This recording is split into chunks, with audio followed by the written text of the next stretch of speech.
And we are from a group called the CyPurr Collective. This is what I want to avoid, being at a tech conference and not knowing how to use tech in front of all the live streaming people. There's going to be a comment like, oh, they don't look so tough. Oh, there it is. Okay. We're the CyPurr Collective.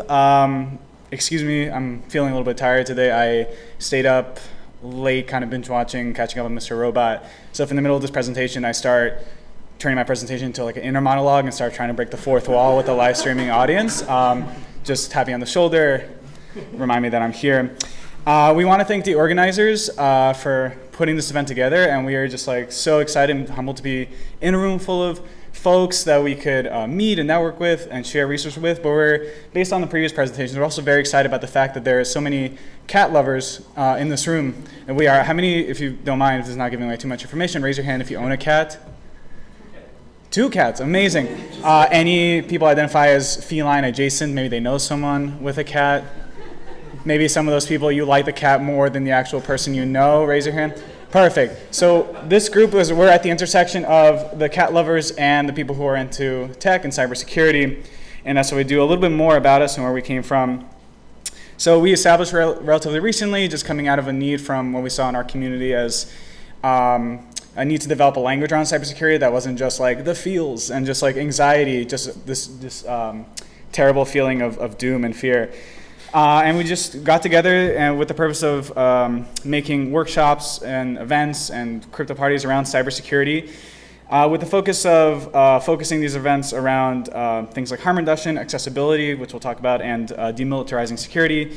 I'm also just going to read this portion. We also resist the toxic influence of technophobia, digital imperialism, and contagious paranoia by actively maintaining safer spaces and operating transparently amongst members. And colleagues are going to speak about it in a moment, but I'd just like to think about what we do a little bit. There's this great song by this band called the Wingnut Dishwashers Union, and they have this line in a song. It's a great band. They have a line in a song that we're kids building models of a world that we want to live in.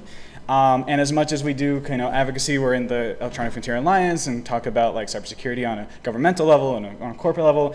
These spaces and workshops we create are really the worlds and types of educational places that we want to see in the world. So safe spaces, accessible, meeting people where they're at, and we're going to talk about that more in a second.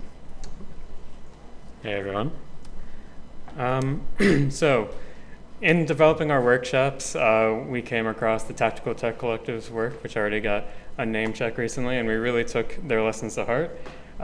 We take our approach to pedagogy centering holistic solutions and intersectional threats. And we think that education, it can either be conformist, reformist, or ideally, we hope, transformist. And because technology is not a neutral force in itself, we think that it's not just about introducing new tools and teaching people like, all right, you got Signal now what? But building new relationships to the tools and how people see their relationships to each other mediated through these tools. And yeah, that tech ultimately is deeply social and deeply political. So with that, we also saw a lot of talk online and at some crypto parties that digital rights is framed as this very individualist, like individual's burden, that you didn't encrypt your file, so you kind of had it coming, that you got compromised. And this kind of disgusting victim blaming framework we sought to reject. Instead, we try to adopt more of a sociological view about security and secure practices. That all tech, good and bad, is made by and enforces certain social structures. So these could be the ones that we support and agree with, like MeshNet, I think, and open source software. But it could also be ones that we're less keen on, capitalist structures for one. But so to look at these norms, it's important to realize that all this behavior and all this insecure behavior isn't just people's individual choices, but it's the path of least resistance in these social structures. That it is painful to leave Facebook. You don't get invited to that party. You don't hear about that cool concert. There are these real downsides to that. And similarly, if you're in academia like I am, it's real hard to avoid Google Docs. Even today, we had a Libra in press presentation, and we're still wound up in the clutches of Google Docs. And these, again, aren't any individual's fault or lifestyle choices, but these norms have been shaped by, power holders in the system, as people have spoken to earlier, that it could be the DoD, Google, AT&T, all these power holders want to shape these norms to have us be insecure by default, because they know that our information is power. So looking at that going forward, it's important to see how this power structure intersects with other power structures, and how something like patriarchy and these tech norms can interact, and we get something like Gamergate, where men online harass women, and it's not only expected, it's kind of accepted and given a platform. And Twitter does have the ability to undo this. I think an interesting life hack I'll share with all of you is, if you don't like seeing neo-Nazis on Twitter, change your country to Germany, because they will filter all of them out. They have the ability to do that. They just choose not to in the US setting. And on that point, people know these things. They know that Facebook and Big Brother and all those threats are out there, but they're in line with the social norms. It's kind of easy to go with it than to work against it. Instead, they're offered these kind of sensational threats of like the cafe hacker and the spear fisher who will get all your information. And those kind of threats are promoted by the power holders. But not to minimize those threats, because they are there and those acts of violence are not okay. But a spearfisher can't really hack 150 million people. An organization like Equifax is more systemic, it's less sensational, but it's ultimately a bigger but silent threat. So the question that we approach as organizers is, where do you find some leverage in this situation? And ultimately where we come down on, and this I think speaks a lot to what Matthew was talking about, is encouraging being safer where you're at, or as we'll put it, as finding the path of some resistance. You don't have to completely get rid of Facebook, although if you could, you should. But you can just alter the privacy settings, disable cookies with Privacy Badger. These small steps to kind of work against the social structures you disagree with, in addition to supporting the ones you do agree with, such as open source software. In addition to that, we try to acknowledge the capacity and the context of the people we're working with, and kind of foster this idea of security skepticism, because depending on different positions, people face different risks, and there's so many risks out there, unfortunately. And people just don't have the energy, particularly those at the most risk, don't have the energy to analyze all of it. And there's always going to be some potential threats you're overthinking and some real threats that you're not paying enough attention to. So kind of encouraging people to critically analyze their context and prioritize what are the biggest threats that I can do the most about right now, as the way to go forward. And ultimately hoping that we can help people come together and build capacity as groups, rather than being trapped in this sort of individual framework. My turn. Okay, so just going from that, when we do these workshops, most of them are at the Brooklyn Public Library, and so as a result, we get people with like a huge range of tech familiarity and from a ton of different threat models. And one of the problems that we have, or that we've been trying to improve on, is like, how can you possibly, when there's only 3 of you or 2 of you, speak to 25 different people, each who are in a different place? I have a really great example of how not to do that. A couple workshops ago, someone from Google came to one of our crypto parties, and afterwards he came up to me and he he expressed frustration that we had spent so much time talking about passwords and password managers. Because as he explained, it's pretty easy to measure whether a site is receiving a brute force attack, and according to his data, that's not how most leaks happen, which I'm sure is true for him. But unfortunately, not all of us can be an enormous global corporation.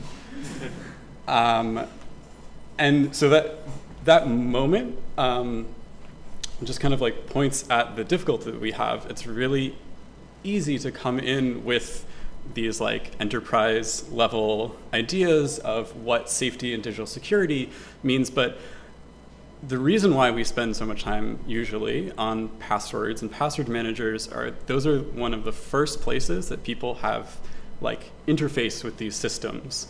And it's a part of those systems that people actually have control over. And I think we're going to talk about this in a little bit, but that also has value beyond what just literally making you safer. It also has an emotional value as well, to give people a tool to respond to these things in a positive way, and like even if it's a discrete, small thing. Okay. So continuing on with that, another kind of thing we face in our workshops, story number 2, which we're calling, why are you telling me about PGP when I'm being hacked? I like to use this metaphor. Our workshops are a lot of times almost like a game of catch with like participants. Like we have a ball, whether that be like Tor or like extensions or feeling frisky like PGP and like Tails, and we're like throwing it back and forth. And some people like respond well to that. Like we present a tool and they're like, oh wow, this is cool, so cool. And we have a conversation. They throw it back at us and it's back and forth. But there are some people that come to our workshops and they're like, I'm being attacked by wolves. Why are you throwing these balls at me right now? Like I don't need this right now. And I think it's moments like this that really speak to us and have over time kind of shaped this idea of how central accessibility and accessibility when teaching these tools are to our workshops, and we think should be to other crypto parties and other similar workshops as well.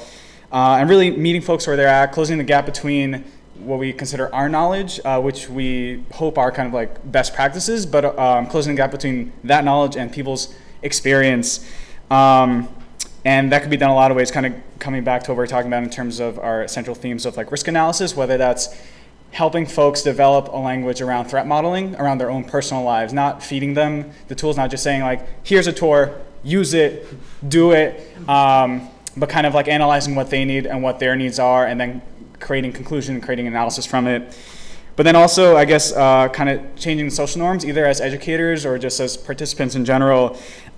We believe that as a form of security, everyone should have access to these tools. Just everyone should have access. It's just as important as any kind of like physical measure or emotional or mental measure that people take in terms of their own personal security, and it's becoming more and more important every day. But we also acknowledge that even though we are in this context are like quote unquote the teachers, the educators, or the keepers of this knowledge, everyone brings in experience into the room. Because at the end of the day, what we're doing is we're teaching a tool. We like to think of ourselves as gods. I mean, we are entitled so much, and like we have this knowledge.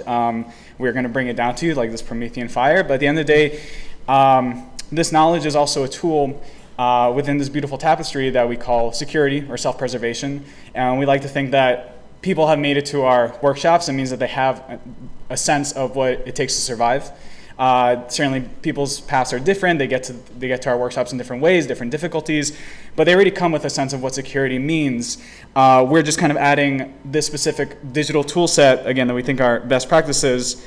And at the end of the day, I think we all agree that tools should be for the benefit of the people, especially the people coming to our workshops. It's not something that we're going to hit people over the head with and just kind of expect them to change their entire lives to fit our kind of like notion of what good security is. They should be used for the benefit of the people, and in that same sense, as educators, we are also for the benefit of the people because these tools should be as well.